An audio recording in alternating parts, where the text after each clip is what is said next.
자, 민주당으로 한번 가보겠습니다. 지금 그 민주당에요. 제가 밑자락 하나 깔고 싶은 게 이런 거예요. 민주당에 있다고 다 진보 아니에요? 아, 그렇죠. 내가 그걸 뭐라고 설명을 하냐면 막대 자석의 원리 같은 거예요. 하나는 N극, 하나는 S극이야. 아, S극이 마음에 안 들어. 잘라버려. 그러면 이 작은 잘린 곳에서 N극, S극이 생겨요. 야, 신기하죠. 아, 되게 진짜 신기하죠. 그게 그러니까 계속해서 진보라는 게 진일보, 진보해야 되는데 머물러 있으면 기득권화 되는 거예요. 근데 그 기득권이 본인도 모르게 뭐가 있냐면 조중동화 됩니다. 조중동화 돼서 그래서 왜 이번에 그 총선 당선자들한테 그 민들레 언론이 뭐라 그랬냐면 조선일보를 끊으라 그랬잖아요. 그렇게 한 국회의원으로 한 20년 있잖아요. 그러면 국민의힘이나 민주당이랑 다를 게 하나도 없는 거예요. 그 이야기 잠깐 해보려고 해요.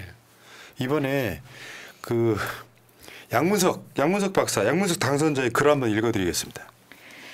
구태정치 마식한 우상호 따위 도도한 역사의 물줄기를 거슬러 오르면 연어가 아니고 반역이요. 원내 총무, 현 원내대표나 국회의장 후보는 총재 시절에는 지명직이었소. 그리고 노무현 대통령 이후 원내대표와 국회의장 후보는 국회의원의 몫으로 선출직이었소. 그리고 또 20년이 흐른 지금은 또 다른 시대정신에 따라 권리당원이 당내 원내대표, 당내 국회의장 후보를 뽑는데 당연한 권한을 가져야지요. 그래야 당원이 주인이지요. 그래야 민주당의 확대와 확장이 가능하지요. 마시간 기득권, 마시간 586, 그중 우상호 따위가 시대정신이 20년 전의 기준으로 멈춰선 작자들이 민주당 전통 운운하며 원내대표와 국회의장 후보는 국회의원의 몫이라고 우겨대며 또 내부 총질을 하고 있네요. 구태정치지 이젠 좀 지겹네요. 공부 좀 하면 좋겠네요. 무직하면 용감하지요, 우상호 씨. 예. 근데 좀 표현이 세긴 한데요. 틀린 말 하나도 없습니다. 그러니까 틀린 말을 할 때는 틀린 말이래요. 그러니까 맞는 말을 할 때는 조금 친절하면 어떨까 이런 생각을 하게 되네요.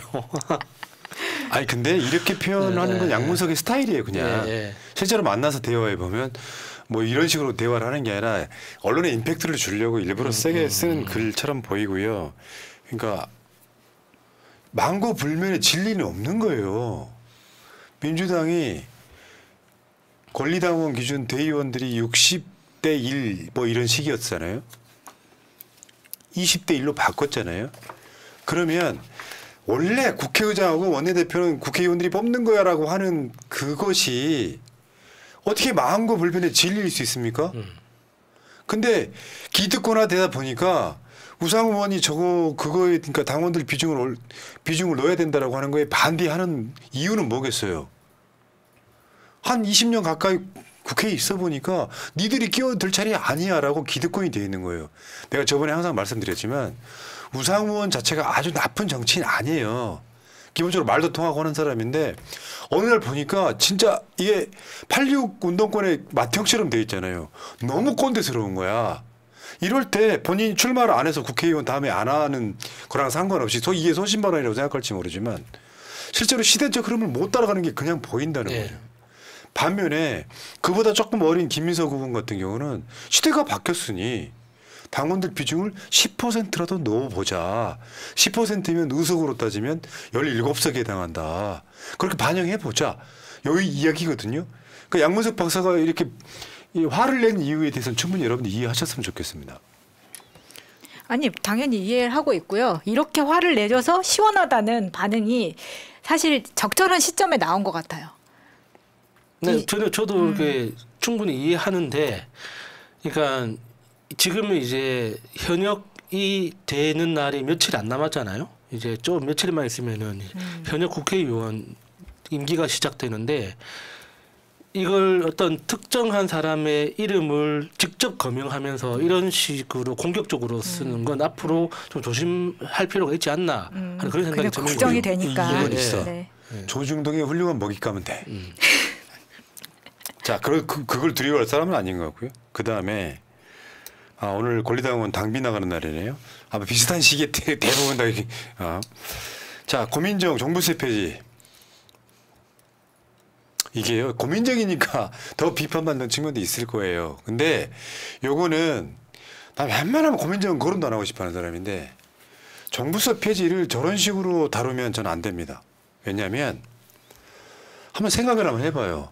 부동산 공화국, 망조, 지대추구. 그래서 민주당이 진보의 가장 맨 앞에 있는 거예요. 네. 근데 종부세라는 게 그냥 만들어진 겁니까? 이거 노무현 대통령의 업적입니다. 부동산으로 돈을 벌어 아무것도 안 하고 불로소득이야 만국병이야.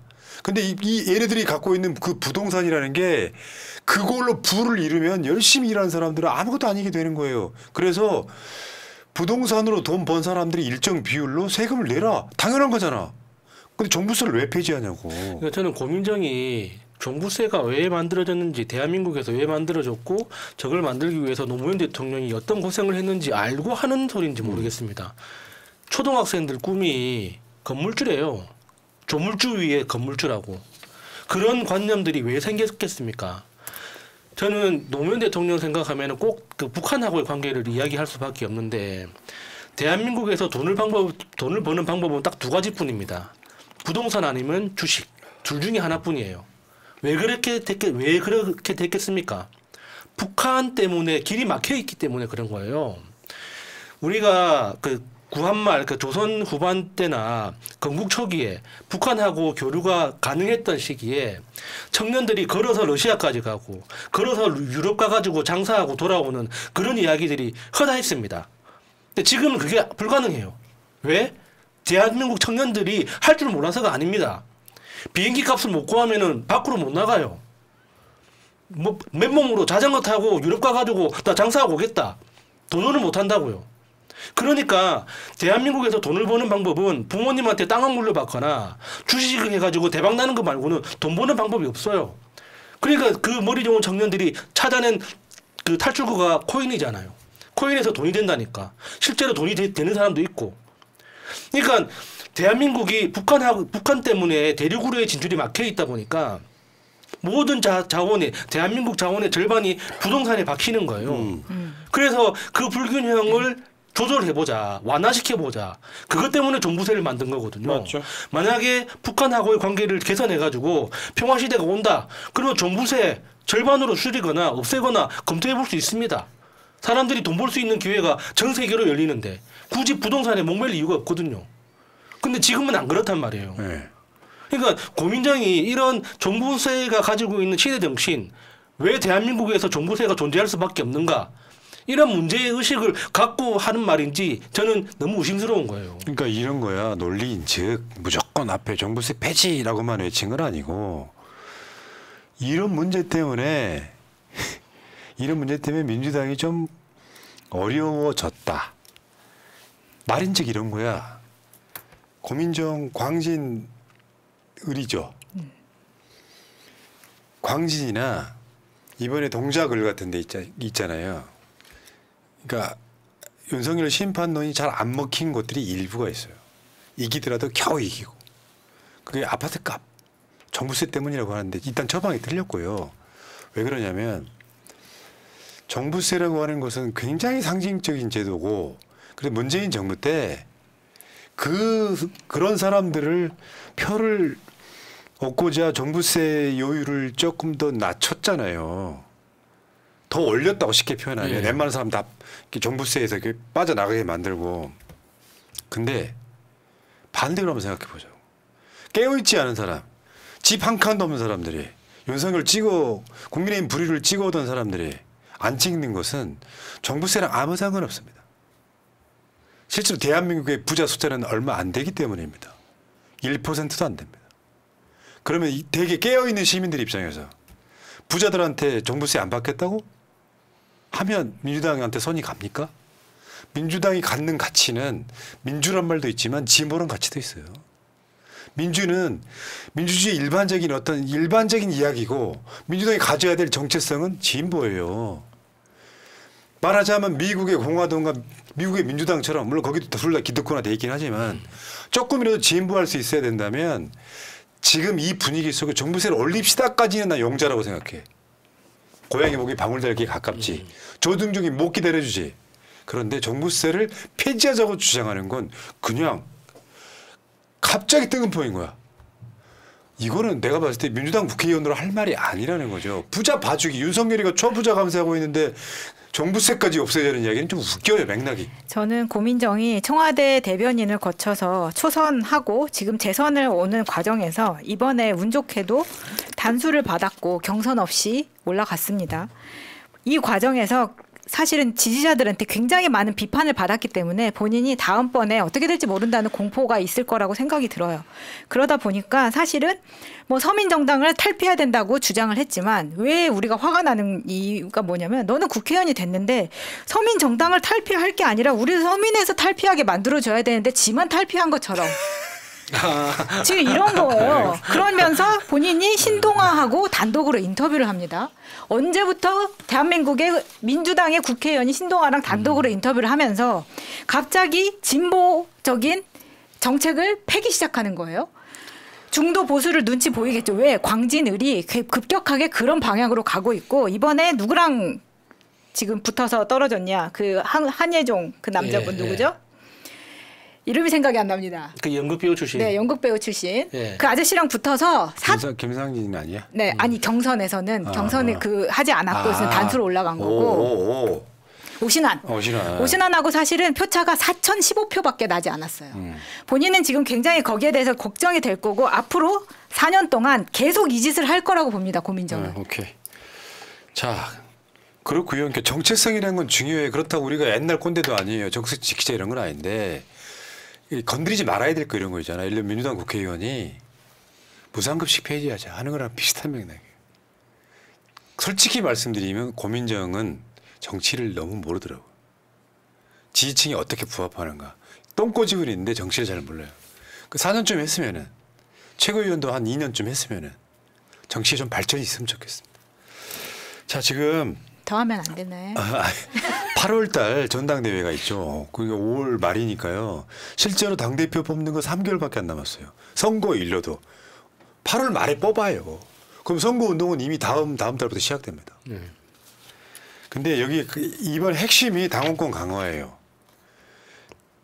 역사라는 게 뭐냐면 어느 날 갑자기 아무 일도 없었는데 전당대회 뽑을 때 당원권 강화 그 외치기가 좀 껄쩍지근해.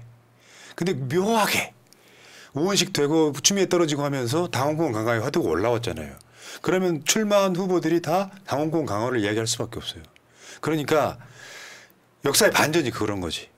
우원식이 됨으로써 당원권 강화가 화두가 더 커졌죠. 예. 작용 반작용의 원리로. 그래서 당원권 강화가 화두인데 하나 둘씩 이루어질 거라고 저는 봐요. 일단은 이재명 대표 체제에서도 당원 주권국 신설하는 건 확정된 사안처럼 보입니다. 당대표가 직접 보고받는 사무총장 밑에 당원 주권국이 만들어져서 당원들의 의견을 듣는다 이런 건데요. 저 정도 당원 주권국 정도 되면 단순하게 이재명 대표 쫄쫄쫄 따라다니는 그냥 팬 이런 걸 바라보는 입장이 아니고요. 이재명 대표 소위 지지하는 사람도 굉장히 여러 부류가 있으니까 당원들 목소리 직접 들어오는 일. 근데 지금 사실 유튜브 시대라서 당원 뜻을 전혀 모른다, 안다고 하긴 좀 어렵고요. 당원 주권국은 이제 예를 들면 제가 저번에 한번 당에 전달했던 것 중에 하나가 어쩌다 보면 특별한 최고위원회에는 당원 권리당원 대표가 들어가서 평론할 수도 있잖아요. 그렇죠. 발언할 수도 있고요. 예. 우상호는 싫어하겠죠. 아니 근데 이제 당원 주권국을 한 가지 걱정되는 거는 이번에 난상 토론할 때도 봤지만 다들 대부분의 권리 당원이나 당원들이 이번 결과에 대해서 실망하고 미디어를 아예 멀리할 때 여기에 쫓아가서 일부의 강력 그런 강성 목소리만 대변되는 거는 어떻게 걸러낼 거냐 이 고민을 좀 해봐야 될 거라는 생각이 맞습니다. 듭니다. 자. 그래서 8월에 전당대회가 있기 때문에 탈당하셨던 분들 지금 철회를 다 받고 있거든요. 요거 지금 8월에 큰 거 옵니다, 여러분. 여러분 그 2년 전 전당대회 때 출마했던 사람들을 보고 계신데요. 민주당 역사상 가장 셀럽들이로 구성된 지도부였고요. 고민정마저도 지도부였고 그래서 이 정당에서 고민정 정도를 제외하고 나면 당선된 사람들 대부분은 그때도 당원 주권을 외쳤어요. 네. 당원들 그래서 그 공약을 지키느라고 대의원 비중이 60에서 20으로 떨어진 겁니다. 저때 나갔던 사람들 중에 지금 안 보이는 박용진이나 고영인 이런 사람들이 왜 떨어졌어요? 특히 고영인 같은 경우에는 초반에 민초단 있었죠. 민주당 초선 의원 모임. 그거 하면서 조국 공격하고 하면서 그때부터 나락을 시작했었죠. 그리고 결국 재선하지 못했습니다. 이번에도 비슷한 초선이 나올 거라고 생각합니다. 예. 자, 지금 봐봐요. 이낙연 때 한번 보세요. 당대표 후보 이낙연, 김부겸, 박주민. 최고위원 후보 신동근, 영태영, 양양자, 한병도, 서병훈, 노웅래, 이원욱, 김종민. 저 오랜만에 보는 이름들이네요. 이런 거 만들면 안 된다는 이야기로. 그때 정말 저런 사람들 나왔을 때 우리가 정신 똑바로 차리지 않았으면 지금의 당대표 이재명을 만들지 못했습니다. 그러니까 탈당 뭐 하시는 분들은 이제 그러다가 어차피 그분들이야말로 나중에 다 돌아오실 분들이에요. 네. 민주주의와 민주당을 사랑하시니까. 근데 지금부터는 이제 정신 또 한번 차리고 이제 이재명 지키고 민주당 지키고 더 개혁하고 그래서 진짜 이 당선자분들 진짜 중요하다는 얘기 하나만 혹시 당선자분들 보고 계시면 한 말씀만 드릴게요. 처음에 박힌 이미지는 절대 바꾸기 힘들어요. 잘 모르시면 그냥 계시면 됩니다. 정치를 여러분들이 우리보다 더 많이 한다고 볼 수는 없잖아요. 정치를 많이 한다는 건 뭘까요? 저는 기본적으로 정치를 가장 많이 안다는 기본은 민심을 안다는 뜻일 거라고 생각합니다. 물론 과대표되는 목소리 있습니다. 그런데 그걸 자기 스스로가 어느 정도 평가할 수 있고 그게 민심을 반영하는 쪽으로 가야 되는 건 당원의 전 순리라고 생각해요. 그게 맞다고 생각합니다. 그러니까 뭐 분명히 89명의 사람들은 당선자 워크숍에 가서 당원 주권 강화를 외쳤겠지만 네. 속으로 밖으로 표현 못했겠지만 그냥 정치의 본질입니다. 본질. 엘리트주의를 여러분들 마음속에 버리십시오. 엘리트주의를 갖는 순간 지금 시대와는 동떨어진 사람들인 거예요. 최소한 엘리트주의는 문민정부가 들어서고 끝났어야 되는 거예요. 그것도 지금 몇십 년째 하고 있는 겁니다. 대의정치라고는 해도 제가 마지막 드리고 싶은 말씀이 그거예요. 대의정치라고는 해도 대의정치는 직접 민주주의가 힘들 때 만들어진 제도인 거예요. 지금은 우리가 직접 보고 있잖아요. 직접 의견 전달하잖아요. 반대로 말하면 직접 민주주의가 가능하면 국회의원 없애도 됩니다. 왜? 그런 시대가 올지 언제 알아? 의사청원 늘리는 거에 대해서 국민투표 시작하겠습니다. 5, 4, 3, 2, 1 버튼 누르면 핸드폰 누르면 찬성 끝. 근데 그런 드라마 있잖아요. 국민재판이라고 해가지고 그래. 범죄자 하나 세워놓고 국민투표 붙이는 그런 시절이 네. 올 수 있는데 전달을 대의 국민의 뜻을 대리해가지고 그걸로 평생 가라는 게 아니라 시시때때로 민심과 동기화해서 쉐어링해서 그 민심을 받들라는 게 최근에 대의정치의 의미가 바뀐 겁니다. 명심하십시오, 여러분들. 자, 8월달 재밌을 것 같네요. 자, 치와맘님, 양문석 당선인님 진짜 좋아하는데 조금 순한 게시물 언어는 어떨까요? 예. 우려하는 분들이 있긴 합니다. 사이렌님, 푸나님 계란의 오타였습니다. 사투리가 아니었군요. 예. 윤석열 빨리 내려와서 좋아하는 김치찌개 끓이고 계란말이 원 없이 하게 해주자고요. 대통령 업무는 멧돼지에게는 너무 버거운 책무인 것 같아요. 맞습니다. 감옥에서 계란말이 가능할까 싶네요. 재소자들한테 무료 봉사하는 것도 괜찮죠. 아. 평생 계란말이만 하면서. 치와맘님, 이재명 대표도 뭔가 다른 정부세를 언급하셨다던데 뭐가 다른가요? 잘 몰라서. 이재명 대표, 그건 제가 다시 한번. 예. 동영상 안 틀 거예요. 놔두세요. 도근 아방님, 또 잘렸네요. 정말 점점 갈수록 더하네요. 우리 이재명 대표님 빨리 대통령 해주세요. 그리고 제가 굶어 뒤져도 새날 희원 안 끊습니다. 새날은 내 삶이요, 꿈이요, 희망이기 때문입니다. 새날 사랑합니다 하셨습니다. 도근 아방님까지 고맙습니다. 아유, 여러분들 때문에 감사합니다. 예. 새날 물러갔다가 이따가 9시에 정청래, 이성윤, 임광현. 와. 전직 중앙지검장, 전직 국세청 차장, 권력기관 출신 등과 다시 오겠습니다. 자, 물러갈게요. 이따 다시 봬요. 고맙습니다. 감사합니다. 고맙습니다.